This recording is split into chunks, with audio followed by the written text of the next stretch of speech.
Let's talk about a step in the filmmaking process that, quite frankly, a lot of filmmakers take a little too lightly, and I can't really understand why. What's up? My name is Chris, and in this series, I walk you through how I make my short films, and I'm using my latest short film, Broken Measures, as an example. Casting the right talent is often overlooked when it comes to independent filmmakers and their films. And while I can only speculate, I think I have a few reasons as to why this is. Either it is the filmmaker doesn't realize or recognize the value of having really good talent in their project. And I know that seems strange to say, but you'd be surprised. A lot of people miss it. Maybe it's money. Maybe it's an independent film project that doesn't, think they have enough money to hire this big agent represented actor. And so what ends up happening is you cast your uncle's nephew, who said he's kind of an actor and he's interested in acting, and so you gave him the role, without even auditioning for it, and what ends up happening is your project suffers for it. Let me say this just to kind of get this out of the way. Casting the right actor is vital for your film's success. In fact, here is a quote from Martin Scorsese. Y'all know who that is. And he says, with regard to casting, I always say that casting is 85 to 90% of the picture for me. So all of you who are just starting out, insist on what you want and don't settle for close enough or second best. There have been knockdown, drag out arguments and fights, maybe not fights, but arguments over casting between directors and casting directors and producers. Why do you think that is? Because casting is important. At the end of the day, here's just kind of how I look at it. Casting, at least for me, is always the part of the process at which the film seems to come alive. And that's probably because the character that is on the page is actually looking at you. Right? You have somebody reading for that character, and the dialogue and the movement and the emotion and the feeling, it's all right there in the flesh, right in front of you. And so, yeah, casting for me is the part of the process at which the film seems like it comes alive. And so you don't want to just cast a person. You want to cast the right actor or actress for your role. Someone that you can collaborate with, who is intelligent, who has taken classes to, be excellent at their craft, and who can come alongside of you and make your story better. And let me say this, you should want to collaborate with these individuals. I had a friend who was an actor who was telling me about an experience that he had with a producer in which this producer told him, get this, that actors are just puppets. That they are really just there to kind of do what the director says.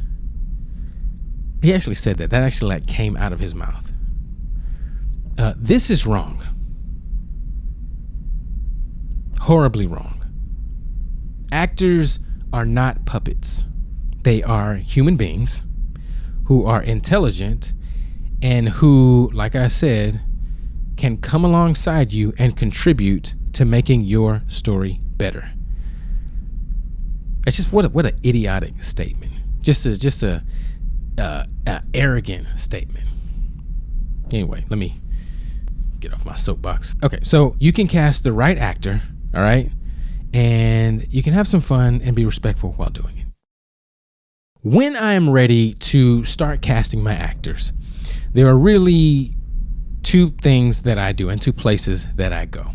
The first is Breakdown Express.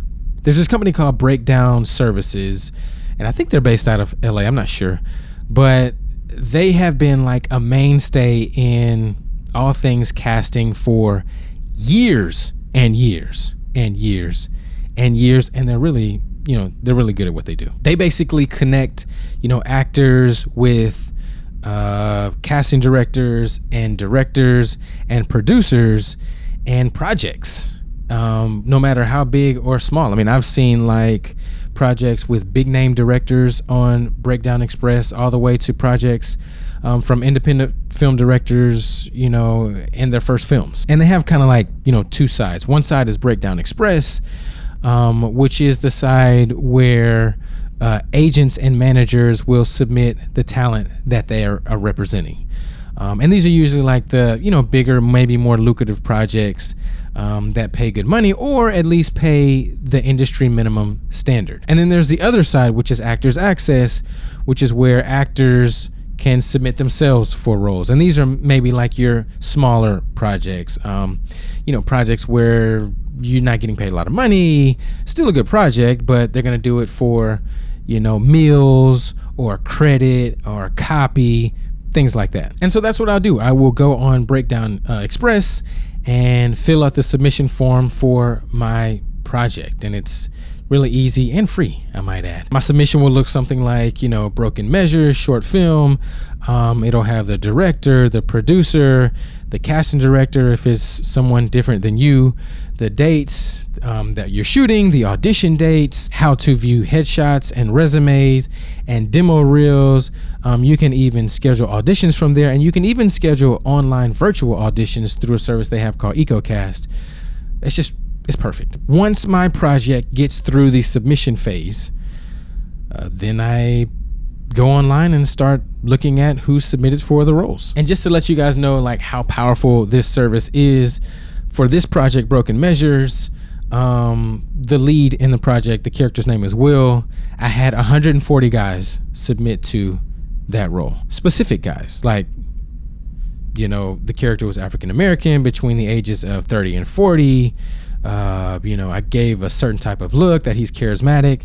140 guys submitted. I had 24 kids submit for the kid lead in the role, and I had 518 actresses submit, you know, for like the office secretary role in the film. So anyway, you can see it's a really powerful tool and one that I use all the time. The second thing that I do is I will go to an agent's website or a manager's website, look through their roster, and find people that I think are good for the roles in my film. So I'll do something like, you know, find a talent on their roster, and then I'll send them an email and say, hey, my name is Chris Lamarck. I'm a writer director in the Houston area, blah, blah, blah.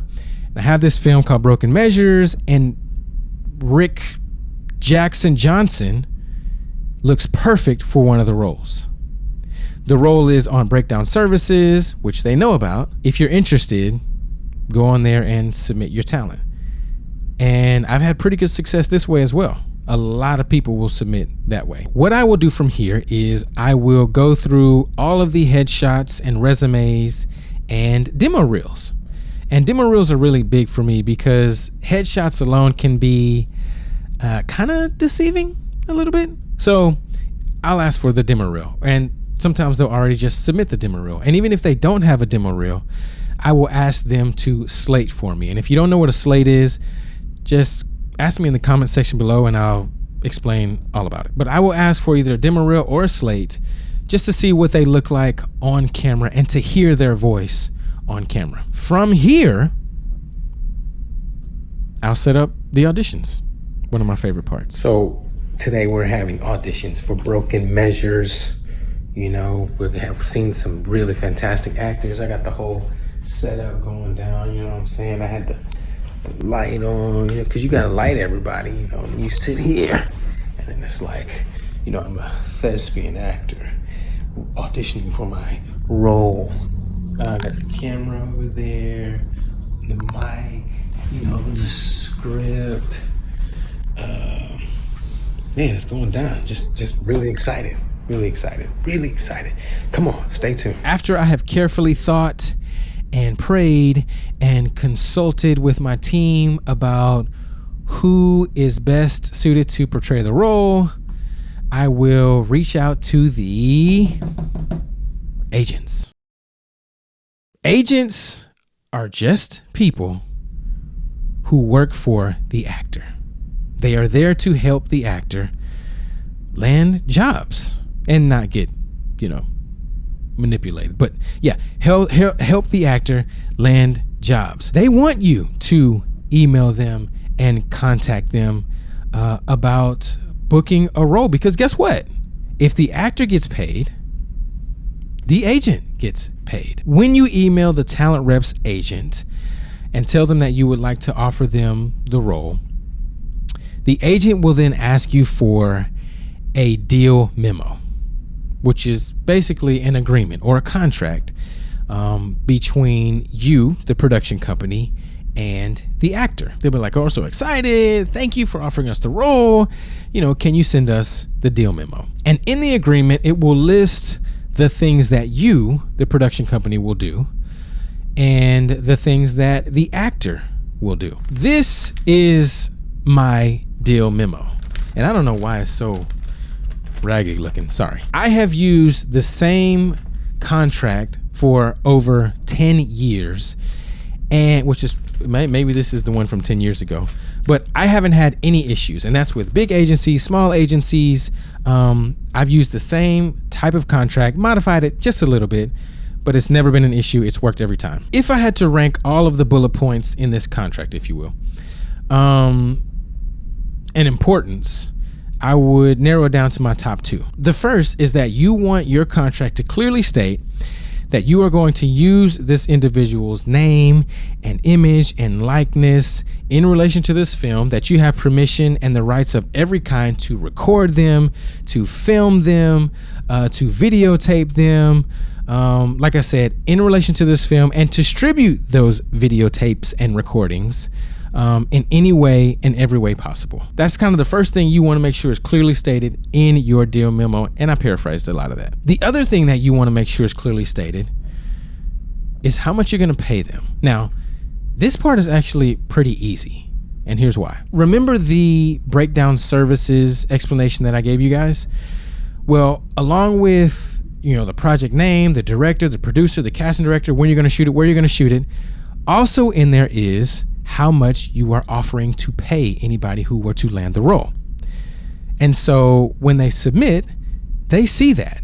And if they were unhappy with the amount of pay that you were putting on there, well, they wouldn't have submitted. And you might have cases where they like the project, they really want to be a part of it, but they didn't like the pay, but they submitted anyway, hoping that they can negotiate. That's never really happened to me. And if it did, that wouldn't be an issue anyway. But most of the time, they already know that it pays $250 a day, $350 a day, $450 a day, $1,000 a day, whatever it is. So when it comes to putting it in your contract, they already expecting to see a certain pay rate. One of the things that I do to help kind of sweeten the pot, if you will, or icing on top of the cake, is I will pay the agency fee on top of the pay rate. So, and agents usually get, it's usually 20%, right, for representing the actor. I will pay that percentage on top of the pay rate. So let's say I'm offering to pay the actor $350 a day, and I'll pay the 20% agency fee on top of that, which would come to $420 a day.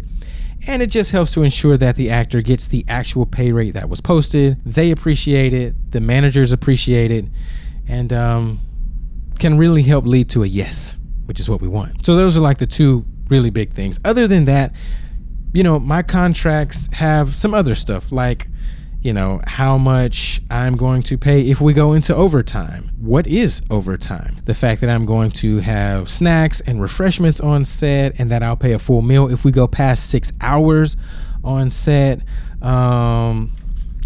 Keeping people safe, restrooms, and also, this is a good one. I have learned to put in my deal memos when I will give them a copy of their scene. I had an experience with an actor one time who I wanted to cast for a role, and he basically told me that he wanted his scene within 2 weeks after filming, something like that, around 2 weeks, and that he also wanted the raw footage, all of the original raw footage of his scene, just in case he didn't like the way I edited it. I told him respectfully, because I'm all about actor empowerment, no, we won't be doing that. Respect it, but not doing it. Once we have an agreement, I will send the signed contract over to the talent's rep, and they will sign it and send it back to me. and we have an agreement. Congratulations. Slow clap. You just negotiated your first deal. Wasn't that hard. So that's it. That's how I, book my talent. That's how I've done it in the past. That's how I did it for Broken Measures, which I want all of y'all to watch. And yeah, it's pretty easy. And let me say this, because this is really, really important. Don't skip out or skimp out on the audition process. The audition process in person is what I like to do, is an opportunity for you to not only find out whether or not the actor is good for the role, is perfect for the role, but it's also an opportunity for you to find out as a director whether or not they are directable, whether or not they're easy to communicate with, whether or not they're a person who can be on time. It's an opportunity for you also to work on your craft as a director, to give direction, to communicate what you need from the actor in this moment, in this scene. The audition process is just an opportunity for you to get better across all facets. So don't skip out on that part. Okay. Yeah, that's really what I do. In the next one, let's talk about another important part, which is hair and makeup and wardrobe, and why I think you should, pay attention to it. Why I do. I'm going to tell you guys a makeup artist that I have used for, a number of projects. And on this project, Broken Measures, I had a really good opportunity to talk with her, kind of pick her brain about some things. And I think y'all going to enjoy that conversation. Until then, be blessed, stay inspired, and always shoot for the difference. What's up, guys? If you want to see that I actually know what I'm talking about, if you want to see my pre-production notes, excerpts from the script, location scout pictures, or if you want to see shots from the movie before and after I color graded them, then here's what I need you to do. Go to my website, go to Broken Measures, and click Follow My Journey, and you will see everything. And before you leave the website, please go to the contact page, fill out the form, and check sign up for news and updates. This will allow me to stay in touch with you and keep you posted on any new updates about the film, screenings that may be coming to your city, screenings in my city, and of course, the film's release. Let's create a buzz about this movie before it even gets close to coming out. As always, much appreciated, and I'll see you on the next one. Thanks.